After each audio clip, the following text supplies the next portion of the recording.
Hello viewers, সবাইকে আমন্ত্রণ ওয়াকার ফুটার presents lifestyle 24-এ জীবনযাপনের নানা খবর নিয়ে। সাথে আছি আমি সূচনা হাসান। ঈদ ঘিরে আয়োজিত হলো আর্কা ফ্যাশন উইক সামার 2024। 4 দিনের এই আয়োজনে অংশ নেয় দেশের একাধিক উদ্যোক্তা, প্রতিষ্ঠান, স্টুডিও ডিজাইনার ও ফ্যাশন ব্র্যান্ড। কেমন ছিল এই আয়োজন, জানাবো এবারে সেই গল্পটা। এ যেন তারুণ্যের জোয়ার। পছন্দমতো ফ্যাশনে নিজেকে উপস্থাপনের এক অনন্য প্ল্যাটফর্ম আর্কা ফ্যাশন উইক। দ্বিতীয়বারের যে আয়োজনে মিলেছে অভাবনীয় সাড়া। জেন জি ফ্যাশনিস্তাদের বৈচিত্র্যময় সাজ পোশাকে যেন এক ভিন্ন আমেজ। রাজধানীর অলৌকিক কনভেনশন হলে জমে উঠেছে আর্কা ফ্যাশন উইকের তৃতীয় দিনের আসর। শুরুতে আয়োজন করা হয় সেমিনারের, যেখানে আলোচনা করা হয় বাংলাদেশের টেকসই ফ্যাশনের নানা খাত নিয়ে। সাথে ছিল ভিন্ন ঘরানার র্যাম্প শোয়ের প্রদর্শনী। ৮০ জন উদ্যোক্তা তাদের দেশীয় পণ্যের বর্ষা সাজিয়ে বসেছেন মূল হলের মার্কেট প্লেসে। এই উদ্যোক্তাদের বেশিরভাগও জেন জি। কারণ আমার মনে হয়েছে যে দিস ইজ সামথিং যেখানে আমি আমার যে আইডিয়াটা আছে সেই আইডিয়াটা আমি এক্সপ্লেন করতে পারবো। যে আমি রিক্সা আর্ট বা রিক্সা কালচার, জামদানি, নকশিকাঁথা, রাজশাহী সিল্ক এগুলি দিয়ে আমি এখানের যে মডার্ন ফ্যাশন আছে এই ফ্যাশনগুলির কাজগুলি আমি করতে পারি। তো ওইভাবে করে আমার মনে হচ্ছে যে আমরা এই টাইপের যদি ইভেন্ট না হতো তাহলে কিন্তু আমি এই জিনিসগুলো শোকেস করতে পারতাম না। কারণ আমরা জানি যে আমরা এমন একটা সোসাইটিতে থাকি যেখানে সব কিছুই আমরা যা করি না কেন আমাদেরকে জাজ করা হয়। তো আমার মনে হয় যে কি এরকম ইভেন্ট আরও বেশি করা উচিত, যাতে করে যাদের ইউনিক আইডিয়া আছে যে দেশকে ভালোবাসার বা দেশকে রিপ্রেজেন্ট করার গ্লোবালি বা দেশের ভিতরে বা দেশের বাইরে, তাহলে তারা তাদের আইডিয়াটা মানুষের কাছে পৌঁছাতে পারবে। তো যেহেতু এটা ফ্যাশন উইক, সে কারণে সব ছোট ছোট আমার বয়সী ছেলেমেয়েরা সেজে গুজে আসতেছে, কারণ এটা fashion week. So everyone is flash and glamour. Sales একটু স্লো, বাট হোপফুলি আগামী 2 দিনে যদি বিক্রি হয়। হিউজ একটা সাকসেস ছিল, হিউজ একটা রেসপন্স পেলাম আমরা from the people that came to the event and from the retailers and the designers and the brands. অন্যদিকে কাঁচের ছাদ দেওয়া গ্রিন হাউসে আয়োজন করা হয়েছে ডিজাইন ল্যাব। নিজের পছন্দের টি শার্ট ও ব্যাগ ডিজাইন করিয়ে নিচ্ছেন ক্রেতারা। অনেকে ব্লক, স্টিকার, স্টেনসিলস ও স্প্রে প্রিন্ট দিয়ে নিজেরাই করছেন নকশা। I really like this. I mean, like it first day তেও এসেছি and like I bought like a tote bag যেটাতে স্টিকারস লাগিয়েছি। I really like it. and অনেক সুন্দর ছবি, ফটো বুথস আছে। আজকে প্রথম আসলাম, আজকে আমার ডে 3-তে। আমি খুবই ভালো লাগতেছে অনেস্টলি আমার এসে, বিকজ এরকম ইভেন্টস খুবই কম দেখা যায় দেশে। দেখা যায় যে বাংলা কালচারটাকে আমরা ওইভাবে অতটা সেলিব্রেট করা হয় না, সবসময় হয়ে ওঠে না। অ্যান্ড এখানে এসে লাইক ওয়েস্টার্ন যেহেতু এখন অনেক কমফোর্টেবল হয়ে গেছে, ওয়েস্টার্নের মধ্যে বাংলা কালচারটাকে যেমনি তুলে ধরছে, আমার কাছে পার্সোনালি খুব ভালো লাগছে এই জিনিসটা দেখে। বাংলাদেশের যে ফ্যাশন হাইপটা যেটা রিসেন্টলি আসতেছে, যেমন টেক ওয়্যার, তারপর হচ্ছে সাইবার ওয়্যারগুলো, ওটা হচ্ছে অনেকটুকু আপগ্রেড করতেছে। আমরা যেহেতু বাইরে ইউজুয়ালি বের হইতে পারি না, অনেকে অনেক রকম বাঙালিরা জাজ করে, আচ্ছা এটা কী পড়ছে, যেমন আমি স্পাইকস, হ্যাঁ লিটারেলি আমি যখন বাসা থেকে বেরোছি এভরিওয়ান ওয়াজ লাইক তাকায় আছে। বাট এটা এরকম একটা জায়গা যে নতুন নতুন ফ্যাশন যারা ইনফ্লুয়েন্স করতেছে বা বানাচ্ছে তাদেরকে একটা সুযোগ এবং ক্রাইটেরিয়া দিচ্ছে যেখানে মানুষজন গ্রো করতে পারে আর কি। খুবই সুন্দর একটা market place for buying beautiful stuffs.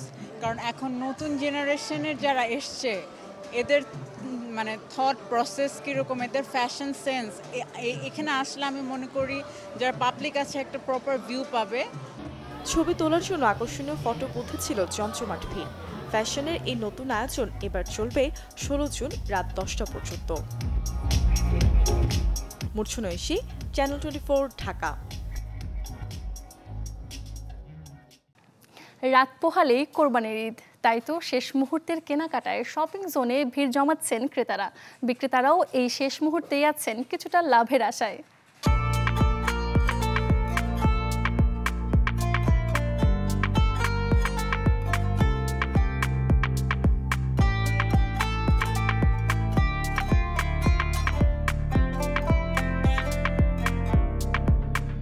দরজায় কর নাড়ছে কুরবানির ঈদ, আর কুরবানির ঈদকে ঘিরে থাকে কেনাকাটার ধুম। আমি এখন আছি রাজধানীর স্টান মল্লিকায়, কিন্তু এখানকার চিত্রটা কিছুটা ভিন্ন। ভিড় নেই শপিং প্লেসে, ক্রেতা শূন্য দোকানগুলো। এখানটায় ঘুরে দেখব কেমন চলছে ঈদের কেনাকাটা।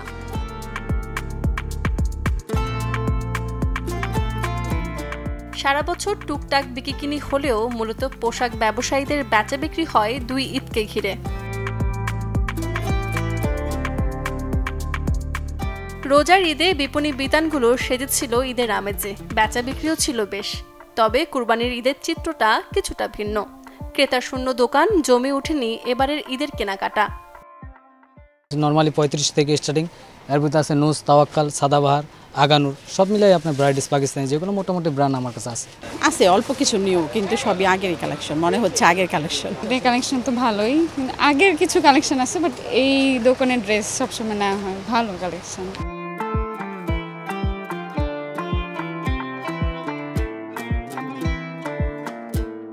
রোজার ঈদে নতুন পোশাক কেনার চাহিদা থাকলেও কোরবানির ঈদে চাহিদাটা থাকে কিছুটা কম, তাই বিক্রিও সাধারণত হয় কম।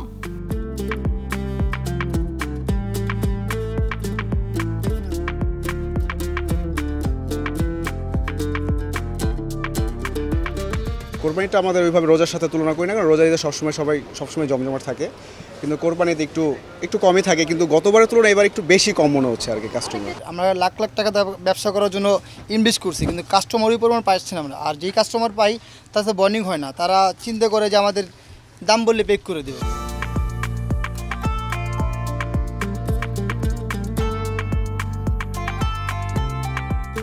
ঈদের শেষ মুহূর্তে ক্রেতার সমাগম এবং বিকিকিনি বাড়বে এমনটাই প্রত্যাশা ব্যবসায়ীদের।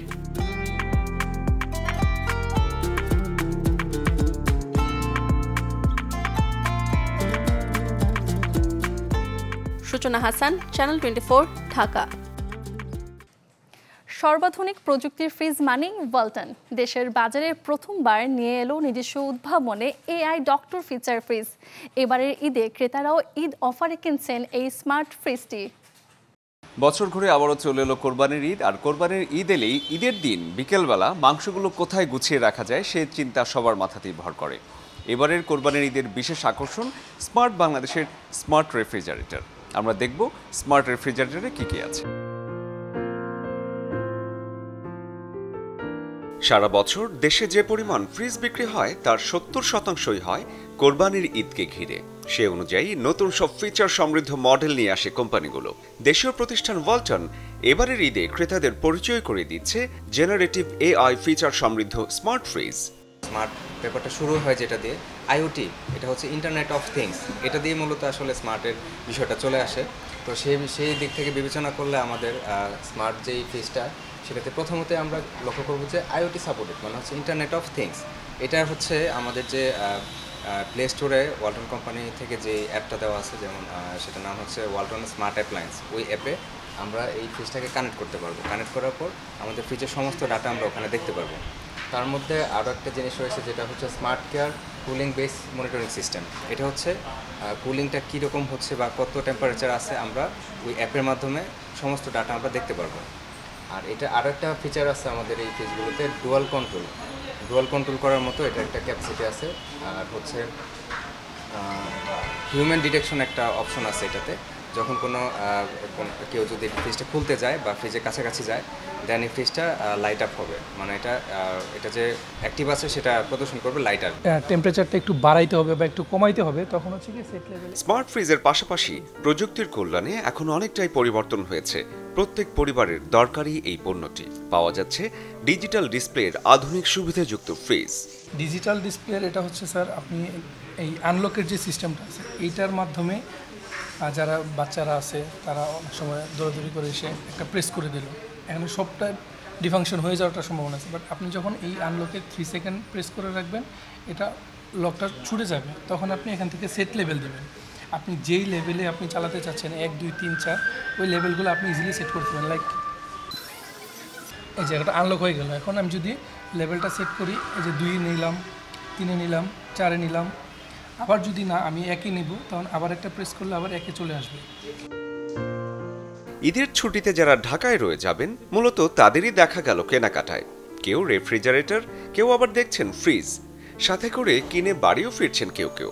ফ্রিজ প্রতিনিয়তই লাগে, তারপর কুরবানির টাইমটা আসলে আর কি মনে করেন একটু ইম্পর্টেন্ট বেশি হয়, তো তো কুরবানির টাইম অনেক সময় মাংস টাংস রাখতে হয়, বা গরু কুরবানি দিলে মাংসটা রাখা লাগবে। মানে আগে থেকেই কিনতে চেয়েছিলাম, তো এখন ঈদের সময় একটু লাগবে, সেই জন্য এসেছি যে ভাবলাম ওয়ালটন থেকেই কিনি। ডিপ ফ্রিজটা আমার লাগবে, এই কারণে ডিপ ফ্রিজ নেওয়া। আর এই যে ডিজিটাল ফ্রিজগুলো আসছে, এগুলো দেখার জন্য আমরা আসছি আসলে ওয়ালটন কি দিতে আছে আমাদের।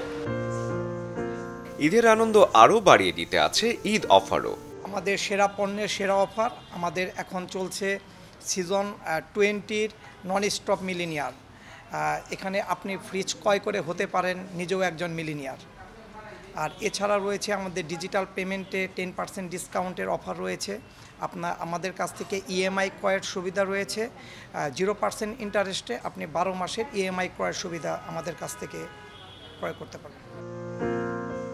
ওয়ালটনের নিজস্ব উদ্ভাবন AI ডক্টর ফিচার, যা যুক্ত করা হয়েছে IoT ভিত্তিক 5টি মডেলের স্মার্ট ফ্রিজে।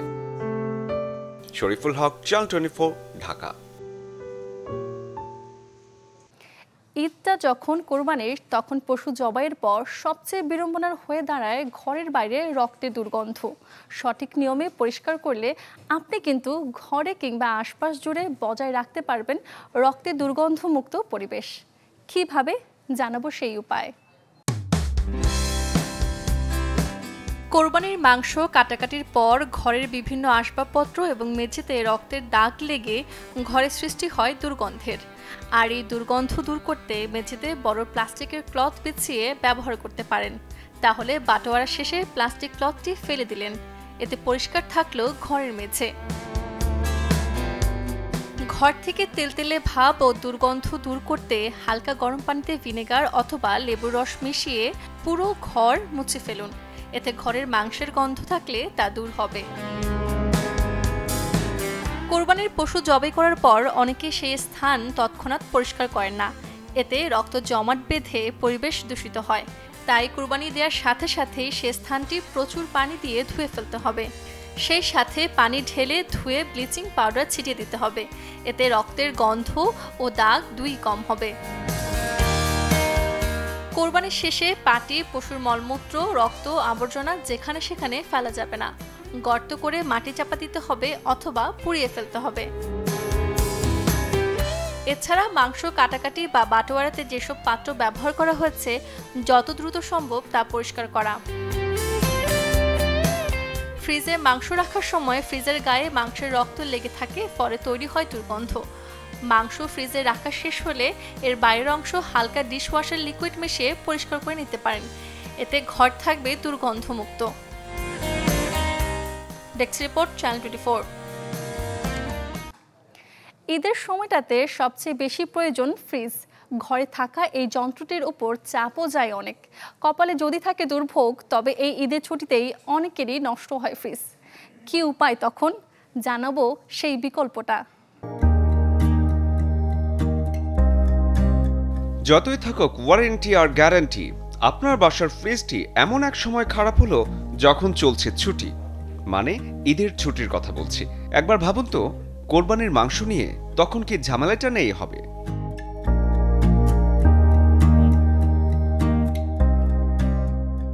বলে কয়ে তো আর ফ্রিজ নষ্ট হবে না।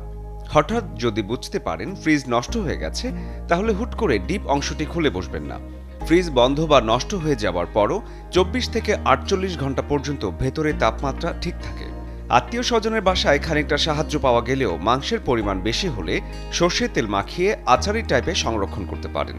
তেল না দিয়ে হলুদ মেখেও রাখা যায় অনেকটা দিন। কোনোভাবেই ফ্রিজ ঠিক না হলে মাংস বের করে বরফ গলা পর্যন্ত অপেক্ষা করুন। রোদে শুকিয়ে মাংস রাখা সে তো অনেক দিনের প্রচলিত। হঠাৎ ঝামেলায় পড়ে গেলে আপনিও ট্রাই করতে পারেন এই পদ্ধতি। মাছ বেশি থাকলে ভালো করে ভেজে এয়ারটাইট বক্সে রেখে দিতে পারেন। তবে খেয়াল রাখতে হবে কোনোভাবেই যেন বাতাস না লাগে ভাজা মাছের গায়ে। আর সবজি থাকলে ফ্রিজ থেকে বের করে ভালো করে পানি শুষে এয়ারটাইট সিস্টেমে রাখতে পারেন। Desk report, channel 24। এই ছিল ওয়াকার ফুটওয়্যার প্রেজেন্টস লাইফস্টাইল 24 এর আজকের আয়োজন। জীবনযাপনের নানা খবরের সাথে দেখা হবে আগামীতে। সে পর্যন্ত সবাই ভালো থাকুন, সুস্থ থাকুন। অবশ্যই চোখ রাখুন চ্যানেল 24 এর পর্দায়।